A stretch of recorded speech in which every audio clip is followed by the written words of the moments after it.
This is Jason Russell with your Eastern District Fishing Report. Lake levels across the district are still at or within 1 foot of summer pool. Lake conditions remain mostly clear, with turnover already occurring at a few locations, including Yatesville and Dewey Lakes. Water temperatures are in the mid-60s. Our most recent bass surveys have shown that larger fish continue to move shallower in pursuit of gizzard shad and other bait fish as their appetite increases in preparation for winter.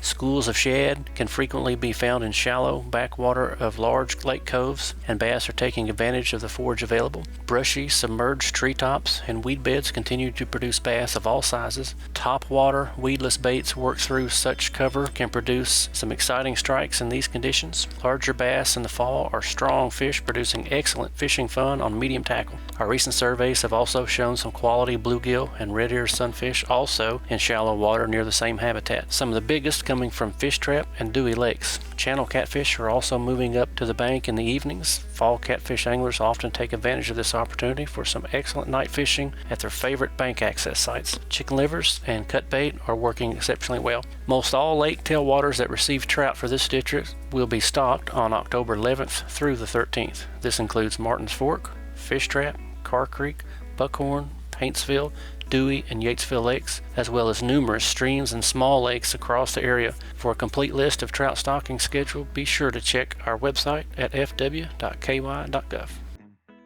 This is Adam Martin with your Western District Fishing Report.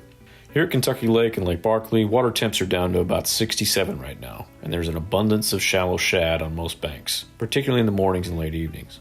The drought continues, so the water is fairly clear and there's relatively little current. The shallow bass are still concentrated on shallow cover like laydowns and docks, so any kind of finesse technique or shallow diving crankbait can be productive. However, during the morning and late evening, the topwater bite is still your best option. Some cloudy days would help that shallow bite, but sometimes we're blessed with pleasant weather instead. The crappie are moving more and more shallow each day, but are still mostly located in 10 to 15 feet of water. If you're looking to match the hatch, there's an abundance of 1 to 2 inch gizzard and threadfin shad in the lake right now that those crappie are keying in on. So spider rigging or single poling with active sonar with minnows is probably your best bet. Yellow and white bass can also be taken as they both are transitioning to shallow water as well. Some channel catfish can be found shallow, but for the most part, the best catfishing is still along the main and secondary river channels.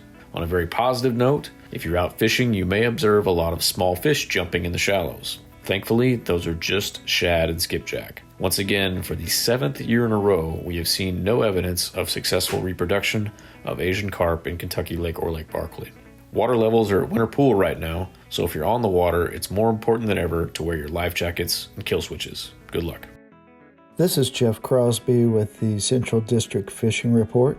Lake temperatures across the area are running in the low 60s. It's a great time of year to get out and do a little bit of fall fishing. You can try your luck fishing for largemouth bass at many of our area lakes. It's a great time of year to throw crankbaits, spinner baits, or jerk baits, especially on main lake points and secondary points. Also, pitching a jig or plastic worm combo around shoreline cover can be very productive. It's a great time of year to get out and fish for a few crappie. This time of year, especially at Taylorsville, Gist Creek, Elmer Davis, or Bolts Lakes. Concentrate your effort on fallen trees or brush piles. Using a minnow or crappie jig are great baits this time of year. You may want to try your luck fishing for white bass and saugeye in the Salt River and the upper portion of Taylorsville Lake. These fish can be caught on crankbaits, jerk baits, or swim baits that imitate a shad. And finally, don't forget about many of the streams and Finns lakes that will be stocked with trout during October. It's a great time of year to get out and fish for a few of these trout. They can be caught on a variety of lures such as a dry fly to a MEP spinner or a small crankbait. Check out the department's website at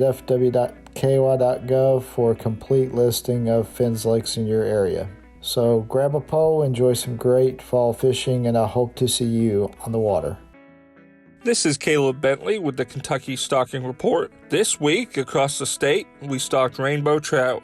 The rainbow trout were stocked in Cherokee Park Lake, Fisherman's Park Lakes, number 3 and number 4, Boulder Pond, Lake Cumberland Tailwaters, Floyd's Fork, Greenbow Lake, Cranks Creek Lake, Kingdom Come State Park Lake, High Splint Lake, Martin's Fork Lake Tailwaters, Looney Creek, Otter Creek ORA, Otter Creek on Fort Knox, Roundstone Creek, Lynn Camp Creek, Nolan Lake Tailwaters, Cannon Creek Lake, Clear Creek, Fish Pond Lake, Fish Trap Lake Tailwaters, Russell Fork, Burt Combs Lake, West Hickman Creek, Jacobson Park Lake, Middleton Mills Park, both the Shelter House and the Long Pond, Prisoners Lake, Big Bone Creek, Gunpowder Creek, Beulah Lake, Carr Creek Lake Tailwaters, Buckhorn Lake Tailwaters,